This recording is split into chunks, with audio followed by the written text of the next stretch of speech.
Hello and welcome to the Santee Church of Christ Bible Study Rewind, where we review the last Bible study that we had on Sunday via Zoom meeting or Google Meet. We do have a Bible study via Zoom on Wednesdays at 7 o'clock. Yeah, we are currently in 1 Peter on that one. In this class, we are in Deuteronomy. And last week on Sunday, we covered Deuteronomy 20. We didn't cover the whole thing. We're kind of in the middle of it. We are just going to do a very quick review to just bring anybody up to speed on what we talked about. And so if you weren't there, you can be all filled in and brought up to speed. So chapter 20 is still God dispensating these laws, these national laws, with a very broad stroke. It's something that everybody is to take into consideration on how their households should be run. It's part of this infrastructure building that God is doing for a theocracy. So, again, we're not going to read the text, so I would suggest that you read the text before we get into it. We'll be covering verses 10 through 21. And this coming Sunday, we're going to finish the chapter and get into chapter 21. So, question number 4 in the lesson book says, what were the people to do before conquering a city? And those are in verses 10 through 20. And what cities did this not apply to, and why? Well, before going to war, they were told to see if the people were willing to subjugate themselves peaceably. In other words, this was kind of I want to say it was an ambassadorial type of move, but not really. It was, we're going to come conquer you. And if you don't want to, if you want to go to war, we'll go to war. But if you're willing to settle this peaceably, then you can work for us. They become subject to the Israel nation. They will serve them.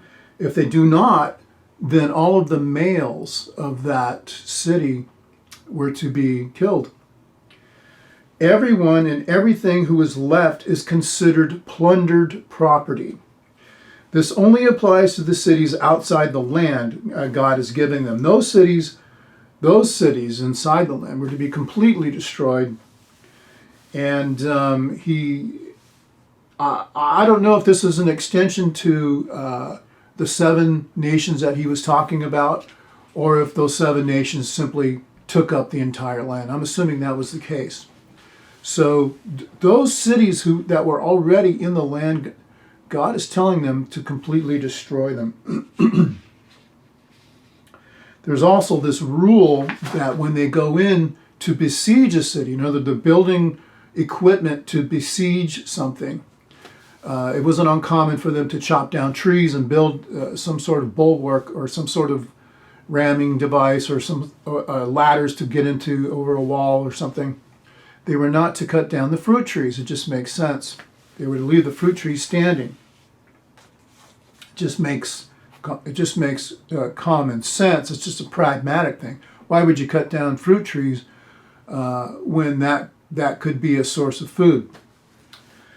Okay, so question 5 says, what was to be done for unsolved murders and slayings? So in the reading, we find that somebody comes upon a dead body that has obviously been somebody that has been killed in some form or fashion. Maybe murder, it might be manslaughter.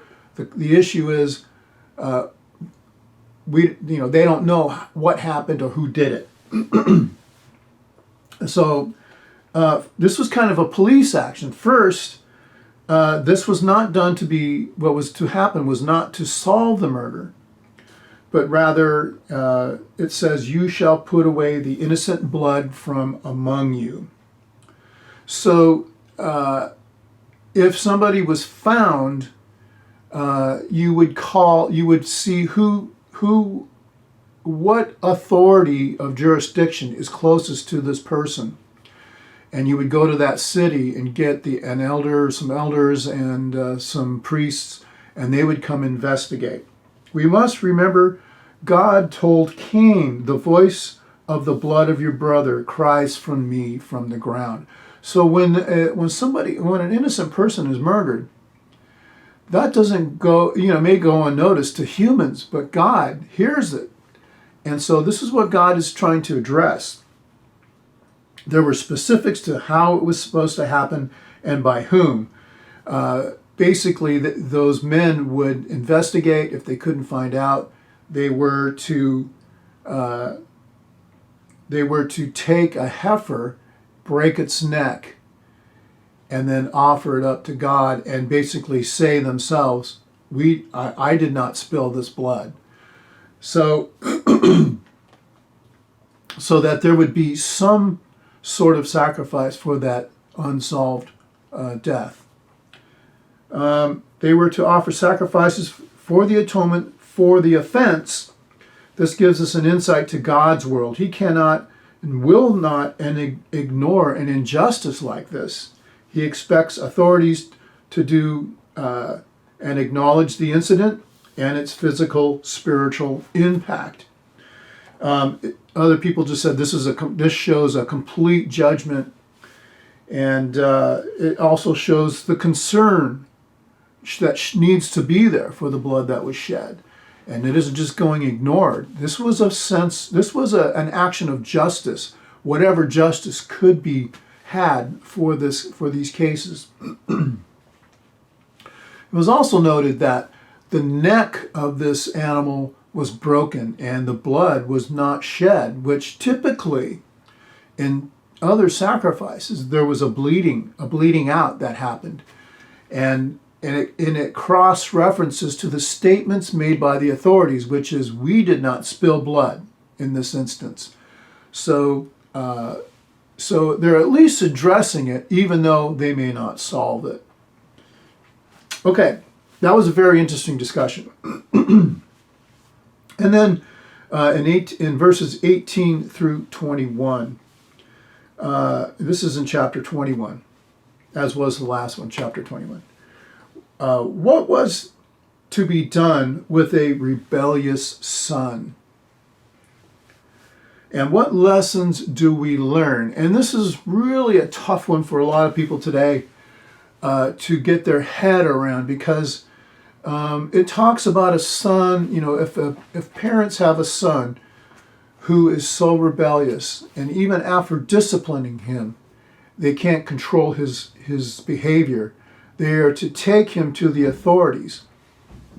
These are the ones God has already talked about: judges and priests and elders within the city. And they are to take this son before them, and they are to accuse him before these people. And ultimately, this son will be executed. And of course, this is because, again, we're looking at a nation that is basically still an army nation. They're moving into a territory where you can't have insubordination for very long. And it doesn't, actually, when you think about it, this is the truth for any nation. You have enough insubordination among the ranks of any citizenship, and that citizenship will fall. And so this is what God is protecting. This is an actionable thing to do to protect the whole of the nation. So what lessons do we learn? In the case of the offense is gluttony and drunkenness, which really means somebody who's lazy, doesn't want to work, somebody who drinks too much, and is probably belligerent, and people get drunk and they can get really hateful, and they can beat people up and do all sorts of things. His parents were to report him and have him stoned.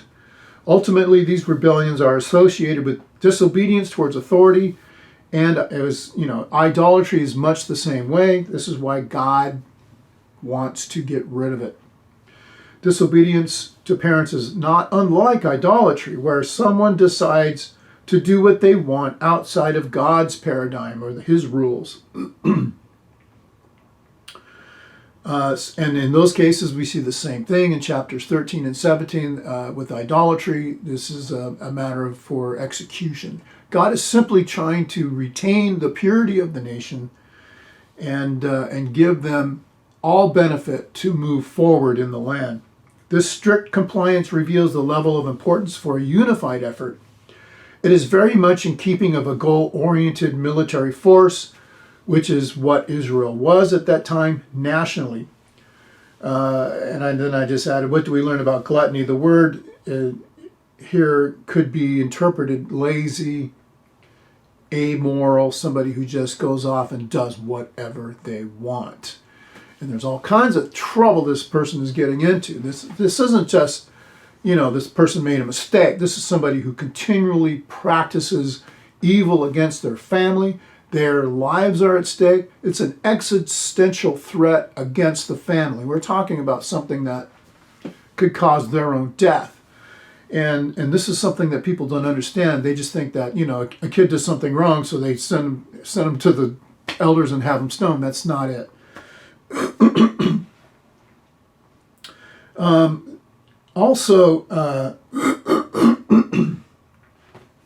The parents have also already tried to discipline them, but this child still does no good thing. There's no goodness in him. And it was also brought up about later when children were disobedient and yet they were in authoritative positions like Samson, like the sons of Eli, the sons of Samuel, who had authoritative